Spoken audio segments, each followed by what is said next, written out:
하나님 말씀은 느헤미야 9장 25절, 26절입니다. 우리 같이 한 목소리로 함께 읽겠습니다. 그들이 견고한 성읍들과 기름진 땅을 점령하고 모든 아름다운 물건이 가득한 집과 판 우물과 포도원과 감람원과 허다한 과목을 차지하여 배불리 먹어 살찌고 주의 큰 복을 즐겼사오나 그들은 순종하지 아니하고 주를 거역하며 주의 율법을 등지고 주께로 돌아오기를 권면하는 선지자들을 죽여 주를 심히 모독하였나이다. 아멘.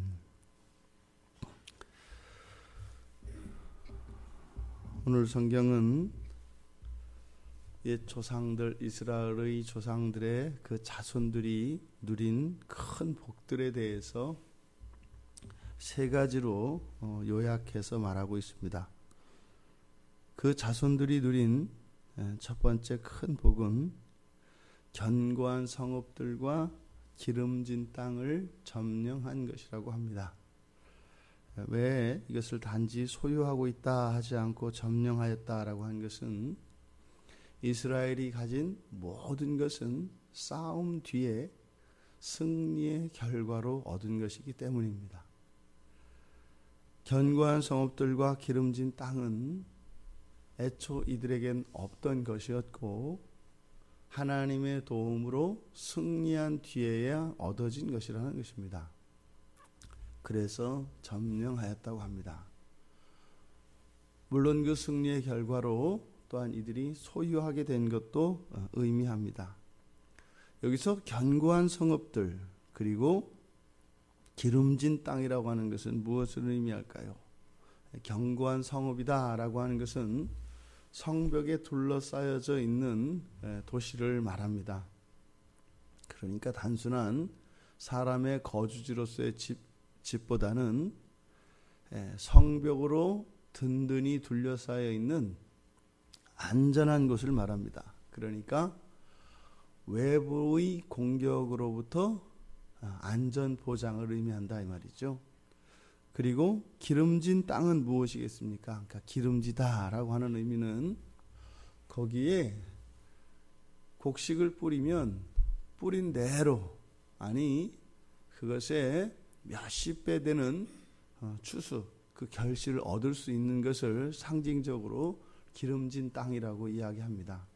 그러니까 견고한 성읍과 기름진 땅을 점령했다라고 하는 것은 하나님이 이들에게 외부의 어떠한 적으로부터도 보호받을 수 있는 안전한 그러한 삶을 허락해 주셨고 또 이들이 수고한 대로 먹고 마시며 추수할 수 있는 은혜를 주신 것을 의미합니다. 아주 태평성세를 말하죠. 두 번째로 그 정도로가 아니라 더 나아가서 모든 아름다운 물건이 가득한 집 그리고 판 우물 포도원과 감람원 그리고 허다한 과목을 차지했다. 모든 아름다운 물건은 무엇이겠습니까? 이것은 생필품이라기보다는 장신구나 사람이 호사를 누리는 데 필요한 것들입니다. 그러니 안전하고 태평한 생활을 할 뿐만 아니라 그 위에 사치스러울 정도로 그런 호사를 부르며 살 수 있는 삶을 허락해 주신 것을 말합니다. 그런 물건으로 가득했다고 하지 않습니까? 또한 판 우물이다라고 하는 것은 생명을 이야기하죠. 판 우물은 땅속 깊은 곳에서 끌어올려서 마치 온천수와 같이 그 안반을 뚫고 그 밑에서 파올린 물이기 때문에 이것은 어떤 가뭄에도 마르지 않는 샘을 의미합니다. 또 흐르는 시냇물이나 이런 우물이라 하지 않고 판 우물에서 깊이 바위를 뚫고 그 안반에서 끌어올린 물을 이야기합니다. 마르지 않는 물이죠. 그러니까 이 생명에 대해서 그 어느 것에 의해서도 위협받지 않는, 그래서 보장된 생명을 의미합니다. 더 나아가 포도원과 감나무는 무병장수 그리고 부를 상징합니다. 한 걸음 더 나아가 세 번째로 배불리 먹어 살쪘다라고 했답니다. 살찌우게 하셨다고 합니다.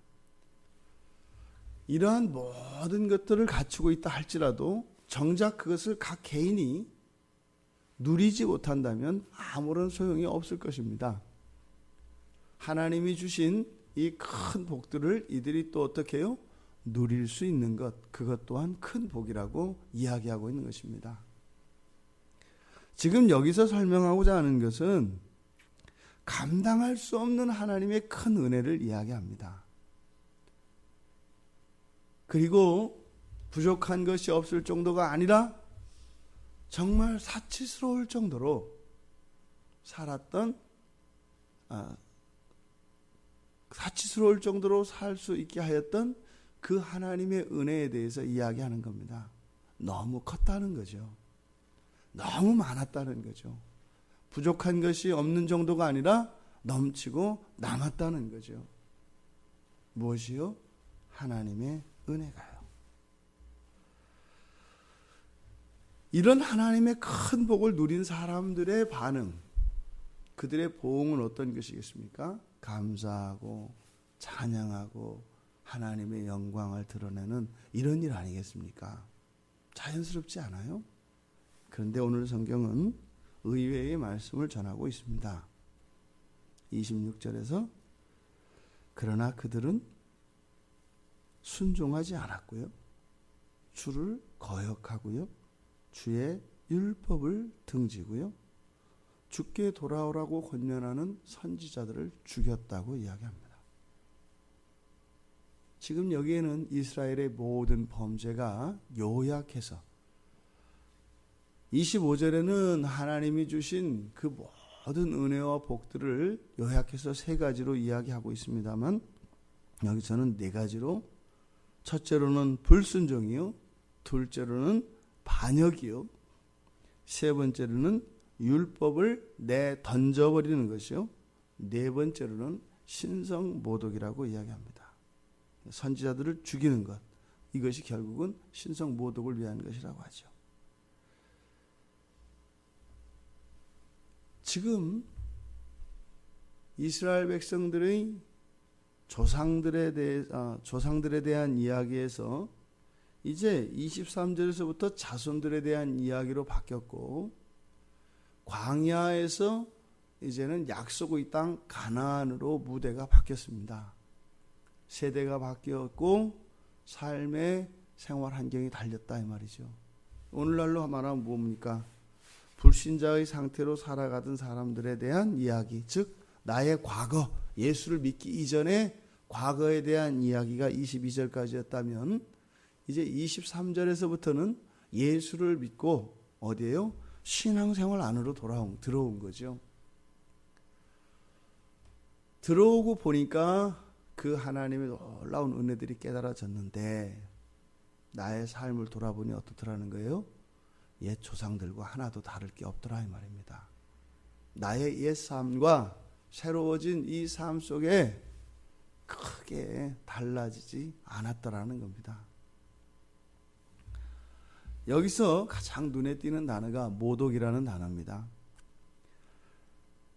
이들이 했던 모든 죄악들, 불순종과 반역과 율법을 내다 던져버리고 선지자들을 죽이고 하였던 이 모든 일들은 한 점을 향해서 달려갑니다. 모든 것이요. 무엇이에요? 우리말 성경에서 모독이라고 나와 있는 신성모독이에요. 무엇 하고 싶은 거예요? 창조주 하나님을 인정하지 않고요, 인정하지 않는 정도가 아니라요, 어떻게 해요? 모욕하고 모독하려는 거예요. 또 하나 뭐예요? 우리를 구원하신 예수 그리스도요, 그를 조롱하며 모독하는 거예요.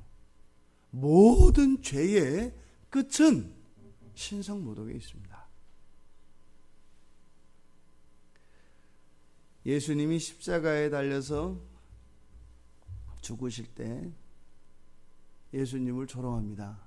네가 정말 구세주라면, 네가 메시아라면 내려와라. 너 자신을 구원해라. 이렇게 조롱합니다. 네가 죽은 자도 살렸다는 예수냐? 안진뱅이도 일으키고 나병 환자도 깨끗이 씻겨줬던 그 예수가 네가 맞냐? 그러면 네가 너 자신을 구해봐라. 이렇게 조롱을 합니다. 그들은 그런 말의 의미가 무엇인지 모릅니다. 어떤 의미일까요? 그것은 나를 구원하려고 하는데 나를 구원하지 말아봐라, 이런 얘기거든요. 예수님은 십자가에서 누구를 위해서 십자가에 달리셨나요? 바로 예수님을 조롱하고 있는 그 죄인들을 위하여 대속의 죽음으로 십자가에 달려있는 거죠. 예수님이 내려오시면요, 이 세상에 아무도 구원받을 자가 없어요. 예수님이 그 십자가의 죽음으로 우리의 죄를 씻어주지 않으시면 이 세상에 그 어느 누구도 하나님 앞에서 의롭다 할 자가 없다, 이 말입니다. 그런데 그 예수님을 향하여 지금 뭐라고 조롱해요? 내려와 봐라. 아무도 구원하지 말아봐라 라고 얘기한다, 이 말입니다. 우리는 어떻게 하나요? 예수님이 진짜 나를 구원할 수 있으세요? 내가 이렇게 죄를 져도 구원할 수 있어요? 내가 또 이런 죄를 지어도 나를 용서하고 내 대신 당신이 십자가에 달릴 수 있어요? 우리들의 죄와 우리들의 행악에 대해서 그 의미를 달리해야 합니다. 예수님은 십자가에서 내려오실 수가 없어요. 내려오시면 우리가 살 수 없기 때문이에요.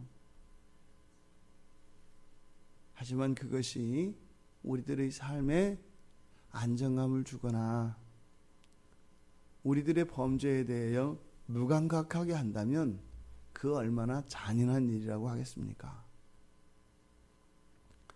오늘 성경에 나타난 이 자손들의 신성모독의 일들이 여전히 그들과 다르지 않게 우리들의 삶 속에서도 나타나고 있는 것을 우리가 부인할 수 없습니다. 그런데요, 십자가의 보혈은 그것을 이기는 거예요. 우리의 지독하고도요, 그런 끈질긴 이런 죄성과 부패함을 이기는 겁니다. 그래서 조금이라도 우리의 시선이 우리를 향하게 되면 절망하게 됩니다. 분노하게 됩니다. 왜요? 구원이 없거든요. 소망이 없거든요. 그래서 우리는 오직 예수 그리스도 그분께 우리의 온 마음과 온 정신이 집중되어야 하는 것입니다. 우리가 예수를 벗어나면요, 그 즉시 우리는 천길 아래 낭떠러지로 떨어지게 된다는 것을 기억하시기 바랍니다. 25절에서 이야기하였던 큰 복들, 이것은 이미 우리들의 삶 속에 경험되었습니다. 우리가 누리는 가장 큰 복이 무엇일까요?